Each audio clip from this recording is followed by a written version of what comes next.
गांव वाली बहू की 1000 वर्सेस शहरी बहू की 10 लाख की ड्रेस। देखिए जी, मुझे तो आपकी बेटी शिवानी बहुत पसंद आई, इसलिए मेरी तरफ से हाँ है। आप भी बता दीजिए तो शादी की तैयारियों की शुरुआत करते हैं हम।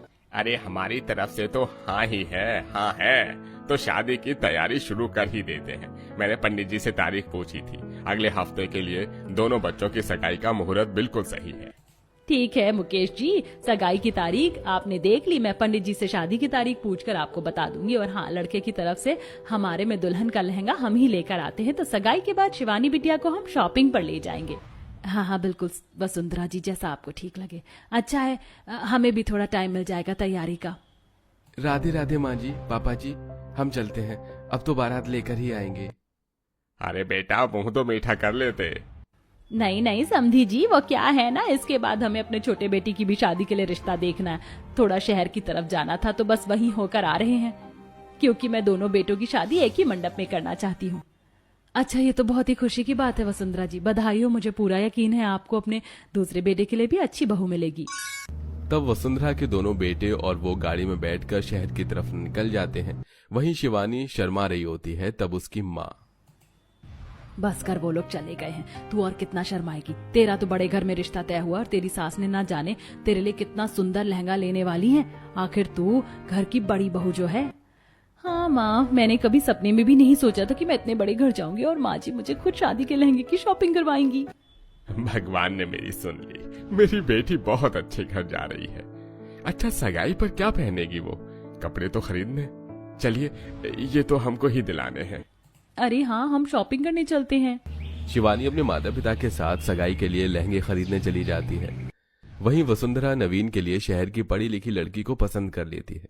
कुछ दिन बाद वसुंधरा दोनों बेटों की सगाई एक ही बैंक्वेट हॉल में रखती है, जहां शालिनी के माता पिता शिवानी के माता पिता को देखकर हैरान हो जाते हैं, और वो दोनों कजिन सिस्टर भी। अरे शालिनी, तो इसका मतलब मेरे देवर की शादी तुझसे हो रही है? हाँ, मुझसे हो रही है, लेकिन मुझे ये नहीं पता था कि ये गांव की लड़की, मतलब मेरी गांव की बहन, मेरी जेठानी बनेगी। माँ जी को तुम में ऐसा क्या दिख गया? क्योंकि जहाँ तक मैंने कल माँ जी से जी भर के बातें की हैं, उसके बाद यही लगता है कि मैं ही माँ जी की फेवरेट बहू बनूंगी। उन्हें पढ़ी लिखी बहू पसंद है, ना कि तुम। खैर जो भी है, मुझे खुशी है कि हम दोनों बहन एक ही घर में हैं। क्या तुम दोनों कजिन सिस्टर हो, एक गाँव से एक शहर से? ये तो बड़ी ताज्जुब की बात है। वही तो वसुंधरा जी, आज बरसों बाद मैं अपने बड़े भाई से मिला हूँ, और वो भी सिर्फ आपकी वजह से। बिल्कुल सही कहा सुखमणि तूने। फिर दोनों कपल एक दूसरे की सगाई की अंगूठी पहनाते हैं, जिसके बाद नाच गाना होता है और सब खाना खाकर अपने घर चले जाते हैं। 2 दिन बाद वसुंधरा अपनी दोनों बहू को शॉपिंग के लिए बड़े से मॉल में ले जाती है। अरे आप मुझे बढ़िया से बढ़िया अच्छी कंपनी का लाखों रुपए का लहंगा दिखा दीजिए। मैडम, ये कैसा रहेगा? 2 लाख रुपए का लहंगा है ये। अरे भैया, आप ये क्या दिखा रहे हो? मुझे 2 लाख का नहीं, 10 लाख वाला लहंगा दिखाओ, जिससे मेरी शहर वाली बहू पहनकर बहुत खूबसूरत लगे और शादी में आए सारे लोग मेरी बहू को देखते रह जाएं।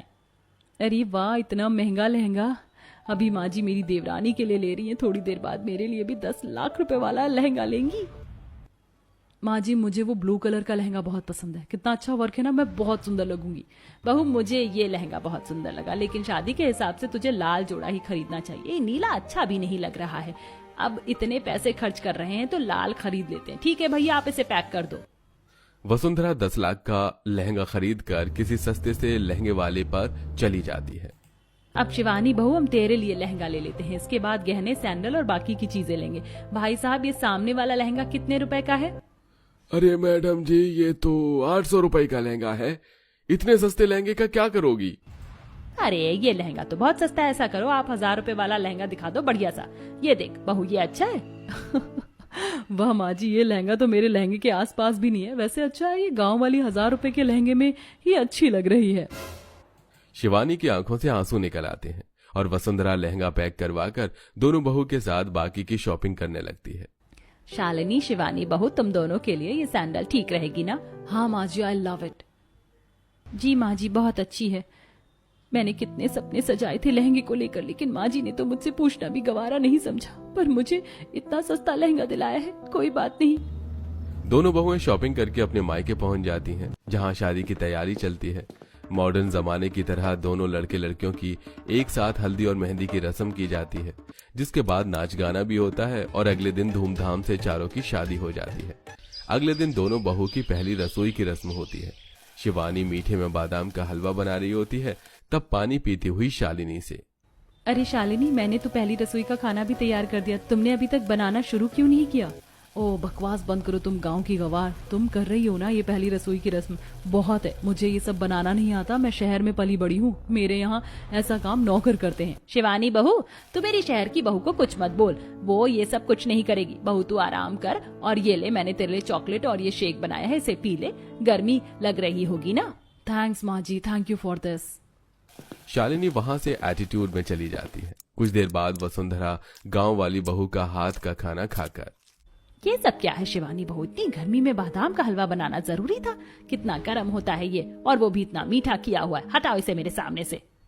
माँ, ये बनाने में उसने बहुत मेहनत की है। कोई बात नहीं माँ जी, आपको डायबिटीज है इसलिए मैंने शुगर फ्री बनाया है, वो नुकसान नहीं करता। फिर भी शिवानी, मैं इसको नहीं खाऊंगी। शालिनी बहू, खाने में कुछ अच्छा नहीं है, चल हम बाहर रेस्टोरेंट पर खाना खाने चलते हैं। हाँ चलिए माँ जी। और माँ जी मैं ये बोल रही थी, मुझसे ये साड़ी पहनी नहीं जा रही, बहुत गर्मी लग रही, मैं वेस्टर्न कपड़े पहनना चाहती हूँ। हाँ हाँ बहू, तेरा जो दिल करे तू वैसे कपड़े पहन, वैसे भी आजकल का मॉडर्न जमाना है। और मैं आपकी मॉडर्न बहू, मैं तैयार होकर आती हूँ।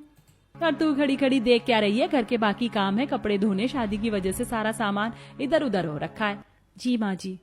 शिवानी की आंखें फिर भर आती हैं। उसे साफ दिखाई दे रहा था कि वसुंधरा उसके साथ अलग और शहरी वाली बहू के साथ अलग व्यवहार कर रही थी।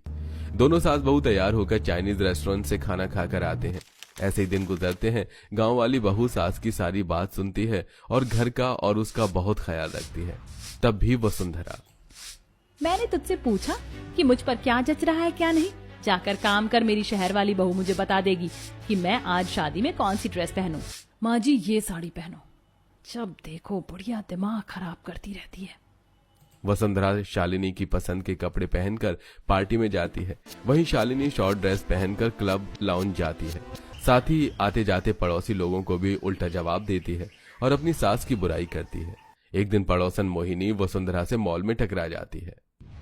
अरे वसुंधरा अरे तू कैसे रहती है अपनी मॉडर्न बहू के साथ? नई नई बहू को छोटे कपड़े कौन पहनाता है? तू उसे रोकती नहीं है?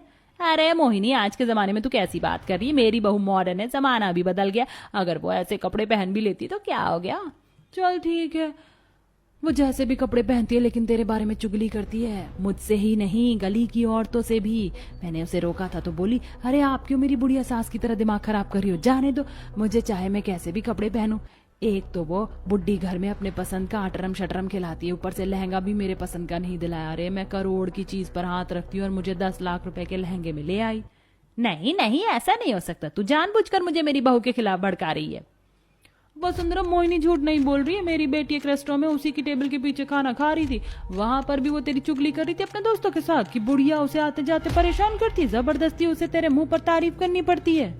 ये सुन वसुंधरा बर्दाश्त नहीं कर पाती और खुद पूछने के लिए घर पहुंचकर शालिनी के कमरे में जाती है कि वहां पर भी वो कॉल पर ऐसे ही बोलती है। अरे हाँ यार, अब मुझसे बुढ़िया की जी हजूरी नहीं होती, जब देखो बार बार मेरे कमरे में आ जाएगी, बहू ये खा ले, बहू वो ले ले। पर तुझे पता है मेरी शादी में कितनी सारी फ्रेंड्स ने मेरा मजाक उड़ाया, 10 लाख रुपए का लहंगा दिलाया था बुड्ढी ने, वो भी अपनी पसंद का, मेरी पसंद भी नहीं पूछी। क्या बहू, तुम मेरे बारे में ऐसा सोचती हो? सबसे ज्यादा तुझे प्यार किया, सबसे महंगा लहंगा तुझे दिलाया, लेकिन तूने तो बाकियों के सामने मेरी कोई इज्जत ही नहीं रखी। अरे मुझे सामने सुना देती ना, बाहर क्यों नाक कटवाई? मैंने किसी चीज में तुझे कमी नहीं होने दी, इससे अच्छा तो मेरी गांव वाली बहू है जो हमेशा मुझे खाना पूछती है, पैर दबाती है, मेरा ख्याल रखती है। हाँ तो अच्छी बात है, आप अपनी गांव वाली बहू के पास जाओ, क्योंकि शहर वाली तो आपके इशारों पर चलेगी नहीं। तभी सास की आंखों में आंसू होते हैं। पीछे खड़ी शिवानी भी सब कुछ सुन लेती है। सास बहू से गले लग उससे माफी मांगती है, जिसके बाद वो उसे करोड़ों का लहंगा दिलाकर उसे खुश करती है और अपनी सिर्फ गांव वाली बहू के साथ ही रहती है।